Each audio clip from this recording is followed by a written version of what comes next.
किरकोळ वादातून 10वी शिकणाऱ्या विद्यार्थ्यानं त्याच्याच वर्गातील विद्यार्थ्यावर चाकू हल्ला केल्याची धक्कादायक घटना घडली आहे। शुक्रवारी संध्याकाळी ही घटना घडली आहे। ज्योतिनगर परिसरातल्या चाटे कोचिंग क्लासमध्ये ही दोन्ही मुलं शिकतायत। ट्युशन संपल्यावर पीडित मुलगा गणेश काळे हा पाणी पिण्यासाठी गेला असताना आरोपीनं त्याच्या पाठीवर चाकूने वार केले। गणेशवर 3 वार करण्यात आले। यात तो जखमी झालाय।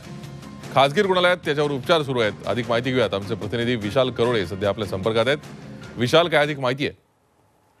अत्यंत धक्कादायक अशी ही घटना आपल्याला निश्चितपणे म्हणता येईल। 10व्या वर्गात शिकणारी ही दोन्ही मुलं आहे आणि या पद्धतीनं एकमेकांवर चाकूने हल्ला करणं निश्चितच दुर्दैवी आहे। खरं तर 2 दिवसाआधी या 2 मुलांचं भांडण झालं होतं अशी माहिती मिळते आणि त्यानंतर त्याचाच राग मनात ठेवून या दुसऱ्या मुलानं गणेशवर चाकू हल्ला केला। त्याच्या पाठीवर हा हल्ला करण्यात आलेला आहे। 3 वार त्याच्यावर करण्यात आले।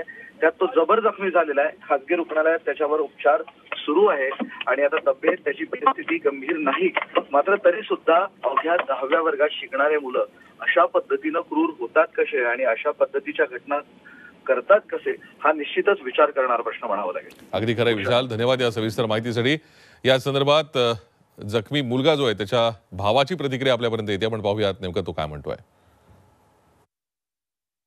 गणेश सुनील काळे की त्याला कोणीतरी मारलंय वगैरे म्हणून आम्ही तिथं सिग्मा हॉस्पिटलमध्ये त्याला ॲडमिट केलं। तिथं बघायला गेलो। तिथं बघितल्यावर आम्हाला कळालं की त्याचा सोबतचा मित्र आहे क्लासमधला, त्यानं कटरनं वार केले। त्याच्यावर 2-3 वेळेस वार केला होता कटरनं।